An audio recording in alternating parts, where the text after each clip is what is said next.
उत्तर प्रदेश सरकार ये चाहती है कि हिंदू और मुसलमान मिलकर ना चलें और इनको जात के नाम पे, धर्म के नाम पे जितना बांटा जा सकता है बांट दीजिए। और वो प्रोपेगेंडा कुछ अंधभक्त लोग ऐसे हैं सरकार के साथ में जो उसको प्रमोट करते हैं। उसमें कुछ मीडिया वाले भी हैं। अगर मैं यहाँ नाम लूंगा तो एक लंबी लिस्ट आएगी निकल के। जी। तो यही है कि मीडिया गोदी मीडिया का काम कर रही है। जो सरकार बोल रही है वो बोल रही है। जिस मीडिया को हाथरस में घुसने नहीं दिया गया उसी मीडिया ने हमारे खिलाफ प्रोपेगेंडा को प्रमोट किया।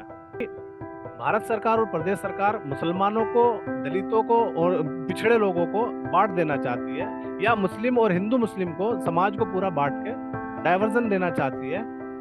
देखिए, भारत के प्रधानमंत्री कहीं भी जाके बोले कि मुस्लिम हमारे भाई हैं, हमारे बहन। हिंदुस्तान के अंदर क्या हो रहा है आपको भी मालूम है और देश की पूरी मीडिया को मालूम है और देश के हर नागरिक को मालूम है कि किसके साथ शोषण हो रहा है, किसके साथ ज्यादती हो रही है, और प्रधानमंत्री झूठा है, झूठ बोल रहा है। जन सुनवा इसमें एफआईआर होने के बाद जेल के अंदर के जो सहूलियत, ये मतलब टॉर्चर था और वहाँ का जो फैसिलिटीज और दूसरा सिस्टम था वो बहुत निंदनीय है। और आप समझ सकते हैं कि एक सामाजिक कार्यकर्ता को, हम्म, मैं सामाजिक कार्यकर्ता के रूप में अपने आप को प्रेजेंट करना चाहूंगा, हम्म, क्योंकि वो इस दबाने के लिए जी। जो संविधान ने इजाजत दी है, हम्म, एक सामाजिक कार्यकर्ता की जिम्मेदारी दी है, उससे भटकाने के लिए, उसको टॉर्चर करने के लिए जेल में रखा जाता है। और एक चीज मैं कहना चाहूंगा, सिद्दीक कप्पन मेरे केस में फाइली थे, मेरे साथ थे, वो जर्नलिस्ट थे। हम्म, और उसके अलग दो लोग और थे, आलम और मसूद, हम्म, जिनमें से आलम की बेल हो गई है और मसूद अभी जेल के अंदर है। उसकी शायद नेक्स्ट डेट 24 और इस मंथ में आने का चांस है। तो जेल की जो भावनाएं हैं वो मैं अगर शेयर करना चाहूँ तो समय कम पड़ जाएगा। इसलिए जेल की प्रकाष्ठा को समझने के लिए सिर्फ इतना समझिए कि मैं हेल्थ इशू को कितना कोशिश किया कि मेरा इलाज सही से हो और मुझे बाहर भेजा जाए। बट उसके अंदर मुझे कुछ चीज़ें मिली, बट उनसे अलग देखेंगे तो आप ये समझिए कि मैं लाइफ को बिल्कुल एंडिंग से स्पॉइल करके आया हूँ।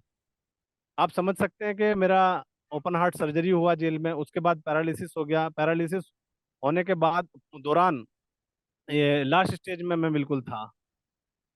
तो जेल में इलाज के नाम पे कोई सुविधा, कोई फैसिलिटी नहीं है। और हाई कोर्ट या सुप्रीम कोर्ट या दूसरा कोर्ट से आप कोशिश करेंगे डालने की, परमिशन लेने की, वो मिल जाएगी। बट जेल अपनी मनमानी करता है। जेल एडमिनिस्ट्रेशन जो है, जेल विभाग, हमारे यहाँ का उत्तर प्रदेश का जेल मंत्रालय, वो इतना टॉर्चर करता है क्योंकि वो पूरा सरकार के इशारे पे चलता है। कई बार मुझे डॉक्टर लिखता है, जेल का डॉक्टर लिखता है, बाहर का डॉक्टर लिखता है, बट इलाज नहीं मिल पाता है। पता लगता है कि सिक्योरिटी नहीं आई, गार्ड बोलते हैं, गार्ड नहीं आई। और 10 से 12 बार मैं केजीएमयू सर किंग जांग मेडिकल यूनिवर्सिटी गया। हम्म, उधर जाने के दौरान सिर्फ मेरा पर्चा नहीं बन पाया। हम्म, और बड़ी बात तो क्या करेंगे आप, इलाज तो क्या मिलेगा, मेरा पर्चा नहीं बन पाया उधर। तारीख के पहले मेरा इलाज एम्स में चल रहा था। मेरा 2009 से हार्ट का जो है ऑपरेशन सजेस्ट किया हुआ था।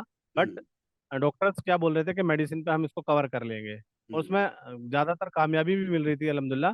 बट हम्म, लास्ट स्टेज में क्या हुआ, मेरा दवाई जेल जाने के बाद दवाई रुक गया। दवाई रुकने से मुझे सडनली अटैक आया। 22 अगस्त 2020 को, सॉरी 21 को, मैं लखनऊ जाते हुए मुझे अटैक आया, जिसमें मुझे किंग जार्ज मेडिकल, सॉरी खंदरावली एक जगह है सीएचसी, वहाँ पे लेके गए। वहाँ से उसने रेफर कर दिया जिला अस्पताल आगरा के लिए, आगरा से रेफर कर दिया एसएन मेडिकल कॉलेज के लिए, आगरा में ही है। हम्म, और उसने 4 घंटे के बाद रेफर कर दिया मुझको ये केजीएमसी। एसजीपीजीआई लखनऊ। अच्छा। एसजीपीजीआई लखनऊ जब वो रेफर कर रहे थे तो मैं बोला एम्स के लिए, मेरा एम्स में इलाज चलता है, एम्स के लिए। डॉक्टर ने बोला कि ठीक है एम्स के लिए भी, और लिख दिया। अब लिखने के बाद आप समझ सकते हैं इस पूरे प्रकरण में मेरा सुबह 6 बजे और 7 बजे के करीब मुझे ये अटैक आया। उसके 7 बजे के लगभग मैं हॉस्पिटलाइज हुआ। हॉस्पिटलाइज होने के बाद रात को 12 बजे तक ये परमिशन और ये वो करते रहे। लास्ट में 12 बजे मुझे एसएन मेडिकल कॉलेज से डिस्चार्ज किया गया और जेल ले जाकर छोड़ दिया गया। जबकि हार्ट अटैक आने के बाद हायर सेंटर पे जाना चाहिए था। हायर सेंटर में मुझको क्या मिला, मथुरा की जेल का इमरजेंसी, मथुरा जेल का हॉस्पिटल, जी। जिसको मथुरा की इमरजेंसी बोल सकते हैं। तो ये बड़ी दुर्भाग्यपूर्ण बात है कि इतनी क्रिटिकल सिचुएशन में इन्होंने मुझको जेल में रखा, और उसके बाद मैं 42 दिन लगातार वेट करता रहा, और जेल एडमिनिस्ट्रेशन को बोलता रहा कि सर मुझको इलाज चाहिए, ये है वो है। तो वो बोले परमिशन परमिशन परमिशन मांग रहे हैं हम, वो इसमें मुझे टलाते रहे। लास्ट में 42 दिन, मुझको 42 दिन में हाई कोर्ट से ऑर्डर आया, फाइल किया था हाई कोर्ट में। हाई कोर्ट को सुनने के लिए 42 दिन लग गया, एक इमरजेंसी एप्लीकेशन को सुनने के लिए, जो विद इन 42 डे दिन लग गए। सुनी जा सकती। 42 दिन लग गए, 42 दिन में उधर सर्वाइव किया, और उसके बाद मैं एम्स में जा पाया। जी। एम्स में जाने के बाद सर्जरी हुआ, मेरा सर्जरी अल्हम्दुलिल्लाह अच्छा हुआ। उधर सर्जरी के बाद फिर से जो पोस्ट ऑपरेट था, उसके बाद हम्म, मुझको पैरालिसिस का झटका आया। बट हम्म, उसी दौरान मथुरा जेल ने मुझे लखनऊ भेज दिया, अप्रैल में। 22 अप्रैल 2000, सॉरी 21 अप्रैल 2022 को जी। मुझको मथुरा जेल से लखनऊ ट्रांसफर कर दिया गया। देखिए, आरोप सभी गलत थे, और चार्जशीट उसमें दी गई, मथुरा में स्पेशल जज, स्पेशल कोर्ट बनाई गई, स्पेशल कोर्ट में स्पेशल जज को चार्जशीट दी गई, जो आज तक संज्ञान नहीं लिया गया उस चार्जशीट पे। 5,000 पेज की चार्जशीट दी गई, उसमें एक पेज को कॉपी करके 10-10 बार लगाया गया है। पूरा का पूरा फर्जीवाड़ा है। और आप देशद्रोह की और दूसरी गंभीर धाराओं की बात कर रहे हैं, तो मैं आपको बता दूं उसमें बहुत गंभीर धाराएं थी। हम्म, देशद्रोह था, दो कम्युनिटी के बीच कलेश पैदा करना था, और यूएपीए था, और आईटी एक्ट था, और उसके अलग 120 भी था, जिसमें बाद में से कई लोगों को जोड़ा गया। हम्म, और मैं पूरे केस को समझता हूँ कि सरकार के दबाव में, या सरकार के इशारे पे ये पूरा केस बनाया गया। मुस्लिम कम्युनिटी की होने की वजह से हमें जेल में डाला गया। क्योंकि आप अगर प्रकरण को समझने की कोशिश करेंगे, तो जी। 2 तारीख में, 2 अक्टूबर 2022 को, 2020 को, अरेस्टिंग से पहले 2 दिन पहले मेरे, राहुल गांधी उधर गए थे। तो राहुल गांधी को मान टोल प्लाजा पे धक्का मुक्की करके वापस भेज दिया गया। हम्म, 3 तारीख को जैन चौधरी गए थे, 3 अक्टूबर को, उनके साथ लाठीचार्ज करके वापस भेज दिया गया। हम्म, 4 तारीख को चंद्रशेखर रावण, जिनको डिटेन करके हिरासत में लेकर मुजफ्फरनगर छोड़ा गया। उसके बाद 5 तारीख को अतीकुर रहमान और उसके साथी जा रहे थे, हम्म, उनको मुस्लिम होने की वजह से, मैं समझता हूँ कि मुस्लिम होने की वजह से जेल में डाला गया, और एंटी टेरर एक्ट और दूसरे गंभीर धारा में मुकदमा दर्ज किया गया। गिरफ्तारी के समय भी अगर आप देखेंगे, तो मैं आपको बताना चाहूंगा, गिरफ्तारी के समय भी हम पे कोई मुकदमा नहीं है, और उस टाइम पे 151 में हमें जेल भेजा गया है। आप समझ सकते हैं, जब हमको मान टोल प्लाजा पे हम लोग पहुंचे गाड़ी, तो हम्म, जो गाड़ी ड्राइवर था हमारा आलम, वो गाड़ी चला रहा था, उसको मैं, वो बोला कि भैया इधर चेकिंग चल रही है।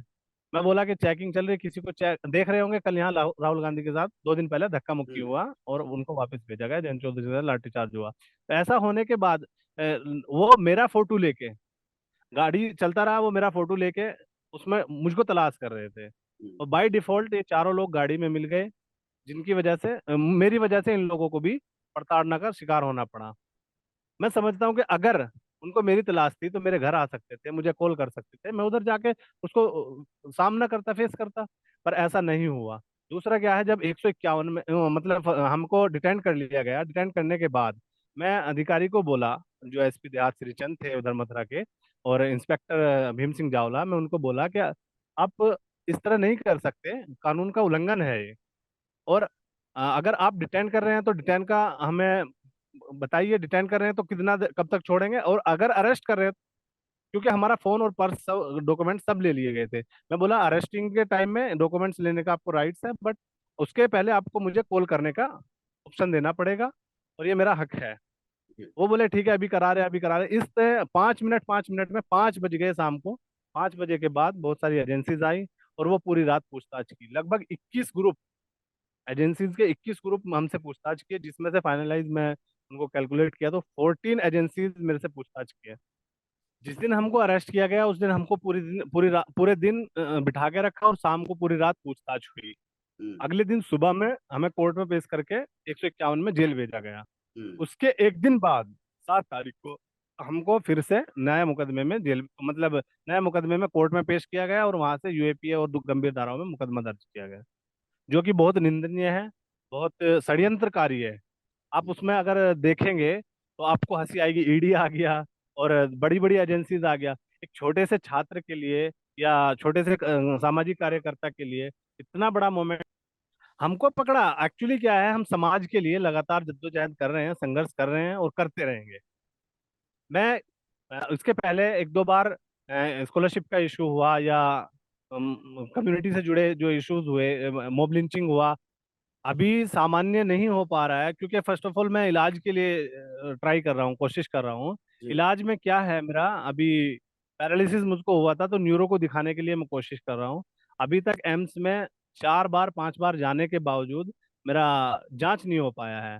तो वो वहाँ का रूटीन सिस्टम है, उससे जांच मेरा जी हो जाएगा, मुझे उम्मीद है।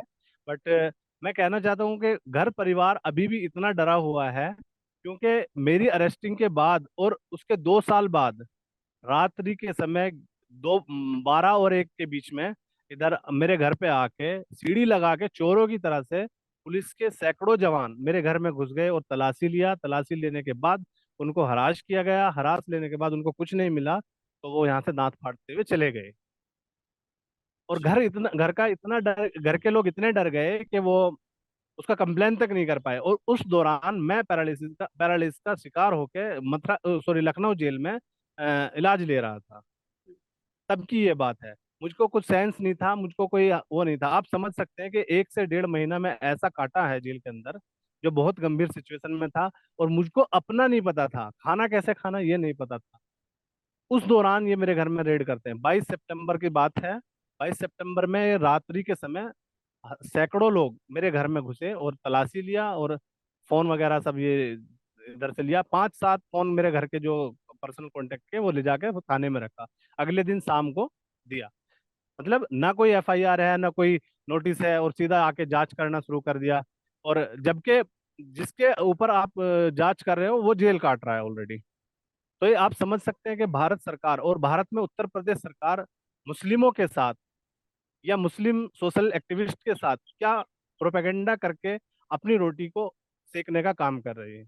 जी देखिए, सिद्दीक अप्पन कोई मेरे साथ नया आदमी नहीं था। जी एक्चुअली क्या है, मेरे साथ मीडिया के लोग ज़्यादा कनेक्शन में हैं, और मैं मीडिया वालों को वॉइस अपनी सुनाना चाहता हूँ, बताना चाहता हूँ।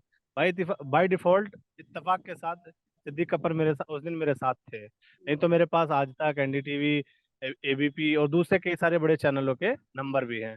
मतलब लगातार कोई ना कोई मेरे साथ, कहीं मैं इस तरह की विजिट करता हूँ तो लोग मेरे साथ रहते हैं। मैं किसी ना किसी को कॉल करके ले जाता हूँ।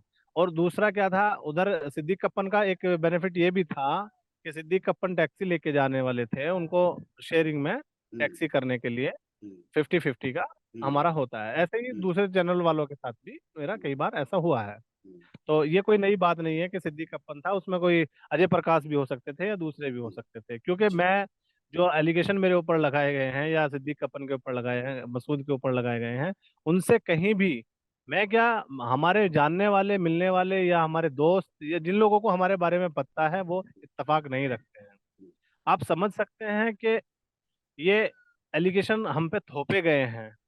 थोपने का मतलब मैं बताना चाहूंगा कि भारत का संविधान कहता है कि भारत के लोग भारत के अंदर कभी भी राजनीतिक रूप से, सामाजिक रूप से, आर्थिक रूप से, या धर्म के नाम पे, क्षेत्र के नाम पे, भाषा के नाम पे भेदभाव, किसी भी व्यक्ति के साथ भेदभाव नहीं करेंगे। जी ये भारत का संविधान कहता है। एक बालिका को रेप किया जाता है, रेप के बाद इलाज नहीं किया जाता, इलाज के दौरान अगर उससे कोई मिलने की कोशिश कर रहे हैं तो उसको टॉर्चर किया जाता है, हरासमेंट किया जाता है। सामाजिक नागरिक होने की वजह से और संवैधानिक सिस्टर बहन होने की वजह से मैं उसके पीड़ित परिवार से मिलने की कोशिश कर रहा था, जिसमें सिद्दीक अप्पन मेरे साथ थे। उत्तर प्रदेश सरकार ये चाहती है कि हिंदू और मुसलमान मिलकर ना चलें, और इनको जात के नाम पे, धर्म के नाम पे जितना बांटा जा सकता है बांट दीजिए। और वो प्रोपेगेंडा, कुछ अंधभक्त लोग ऐसे हैं सरकार के साथ में जो उसको प्रमोट करते हैं। उसमें कुछ मीडिया वाले भी हैं। अगर मैं यहाँ नाम लूंगा तो एक लंबी लिस्ट आएगी निकल के। जी तो यही है कि मीडिया गोदी मीडिया का काम कर रही है। जो सरकार बोल रही है वो बोल रही है। जिस मीडिया को हाथरस में घुसने नहीं दिया गया, उसी मीडिया ने हमारे खिलाफ प्रोपेगेंडा को प्रमोट किया। ये एक दुर्भाग्यपूर्ण बात है। दूसरा बात, दलित छात्रा को, दलित बच्ची को शोषण करके, मैं क्या कहता हूँ, दलित नहीं, वो भारत की बेटी थी, भारत की बेटी के साथ में ऐसा व्यवहार किया गया जी जो कि अशोभनीय था, और मतलब अशोभनीय था, और शब्द निंदनीय नहीं है उसके बारे में कहने के हम्म लिए, निंदनीय था। तो मैं कहना चाहूंगा कि एक बालिका को आप शोषण कर रहे हो, उसको मार दे रहे हो, मारने के बाद उसको जलाने का भी अधिकार नहीं है। जी। दूसरा मैं कहना चाहूंगा कि ये एक शोषण की प्रकाष्ठा आप समझ सकते हैं, और मैं डरने वाला नहीं हूँ। ये हुँ, एक जुल्म के खिलाफ अगर बोलने के लिए ये 2 साल नहीं, मुझको 20 साल अगर जेल में रखेंगे तो मैं 20 साल रहने के लिए तैयार हूँ। बट भारत में शांति आनी चाहिए, और भारत में हिंदू मुस्लिम एकता को, जो पहले से सदियों से चला आया है, वो कायम रहना चाहिए। और आज जो मैं कोर्ट से बेल लेके आया हूँ, उस बेल में कहीं ना कहीं ये जिक्र करते, कहीं ना कहीं ये बोलते, मुझे रोकने की कोशिश करते, और बेल कोर्ट को लगता कि ऐसा नहीं है जैसा ये बोल रहे हैं, बट कोर्ट को लगा कि इनके साथ ज्यादती हो रही है, तो उसमें हमें न्याय मिला, और देर से मिला, हुँ, देर से मिला, बट न्याय मिला। मैं कोर्ट का आभारी हूँ, कोर्ट का सम्मान करता हूँ। बाकी भारत सरकार और प्रदेश सरकार मुसलमानों को, दलितों को और पिछड़े लोगों को बांट देना चाहती है, या मुस्लिम और हिंदू मुस्लिम को, समाज को पूरा बांट के डाइवर्जन देना चाहती है। देखिए, प्रधानमंत्री, भारत के प्रधानमंत्री कहीं भी जाके बोले कि मुस्लिम हमारे भाई हैं, हमारे बहन, हिंदुस्तान के अंदर क्या हो रहा है आपको भी मालूम है, और देश की पूरी मीडिया को मालूम है, और देश के हर नागरिक को मालूम है कि किसके साथ शोषण हो रहा है, किसके साथ ज्यादती हो रही है, और प्रधानमंत्री झूठा है, झूठ बोल रहा है। उन सरकारों से, उन संगठनों से अपील करना चाहता हूं जिनके सामने ये लोग खड़े होके या साथ खड़े होके बात कर रहे हैं, वो एक बार भारत आके भारत के लोगों की बात को सोचें और समझें।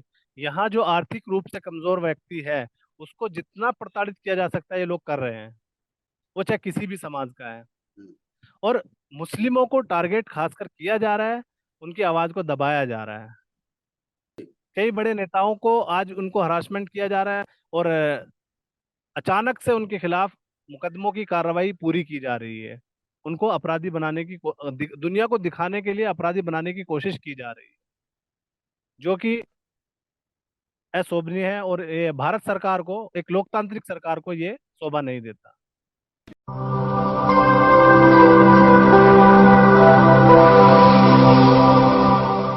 जन ज्वार जनता की मीडिया।